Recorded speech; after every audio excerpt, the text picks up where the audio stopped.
This is the paper that I use. It's from Red River Paper. 50-pound premium matte. Last year I did a bigger size. Did the 5x7. And this year I'm doing 4x6. I didn't have enough of the 5x7, so that's why I'm doing a smaller size. I like it. Turned out good. Definitely a lot more on there this year. I can't really nail this because the ink just makes it very flimsy, so I'm going to first buy bigger envelopes. Alright, buy bigger envelopes.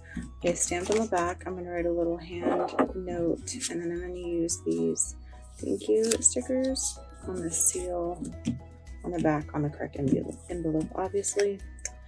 Address them, put a stamp on them, ship them out.